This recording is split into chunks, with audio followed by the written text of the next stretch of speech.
Субота 29 сакавіка. Вітаю шаноўнае спадарства і запрашаю на скарот навінаў.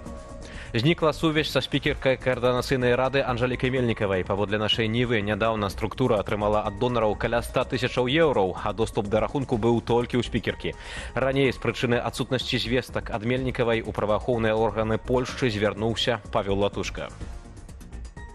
З 25 сакавіка адсутнічае сувязь са спікеркай каардынацыйнай рады Беларусі Анжалікай Мельнікавай. Паводле наяўнай інфармацыі, яна не на тэрыторыі Польшчы. Мы спадзяёмся на лепшае, але разумеем, што першыя асобы дэмакратычных сілаў Беларусі ёсць прыярытэтнымі мэтамі спецслужбаў рэжыму ў Беларусі і Расіі.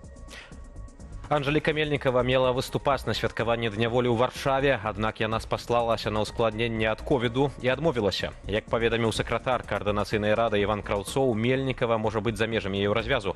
Разам з ёй зніклі дзве ейныя дачкі.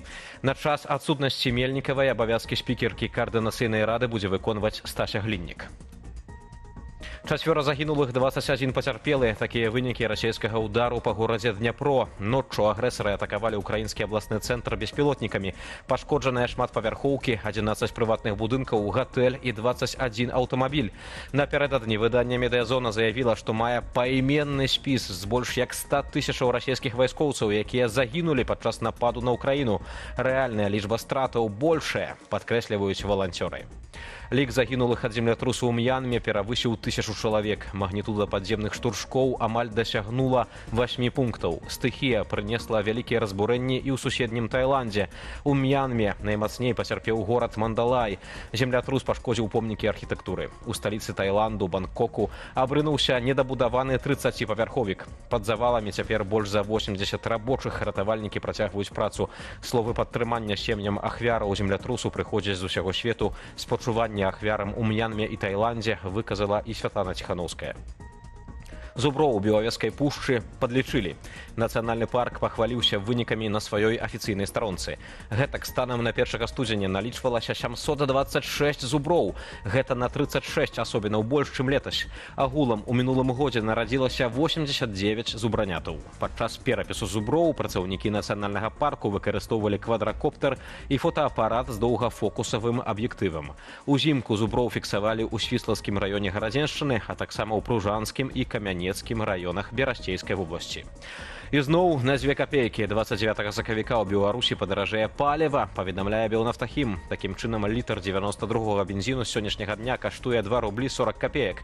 Літр 95-га, а таксама дызельнага паліва прадаюць за 2,5 рублі, а 98-га за 2 рублі і 72 копейкі. Гэта ўжо другое, але не апошняе падаражэнне сёлета. Раней Белнафтахім анансаваў, што ў гэтым годзе цэны падымуцца на 16 копеек за літр.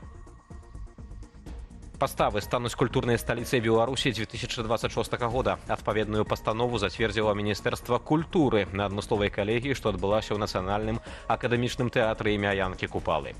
Афіцыйна паставы, што месцяцца на паўночным захадзе Беларусі, здабылі тытул культурнай сталіцы ў выніку таемнага галасавання чыноўнікаў. Канкурэнтамі гэтага гораду былі Мазыр, Ваўкавыск, Асіповічы і Салігорск.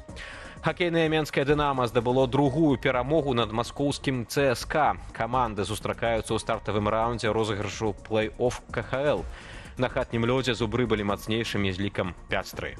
Да, конечно, приятно, что выиграли при своих болельщиков, но только 2 шага из 4 сделано в первом этапе, поэтому не расслабляемся и двигаемся дальше. У серыі да 4 перамог «Дынама» цяпер наперадзе з лікам 2-0. Трэцяя гульня супраць ЦСКА пройдзе на лёдзе маскоўскай каманды ўжо ў нядзелю. Нагадаю, што за ўвесь час выступу ў КХЛ «Дынама» ніколі не пераадольвала першага раунду плэй-офф. Спадарства, больш інфармацыі ў аб'ектыве сёння о 20 гадзіне. Калі для вас гэта бяспечна, стаўце ўпадабанні пад нашым выданнем у Ютубе і каментуйце. Дзякую за прагляд і да наступных эфіраў.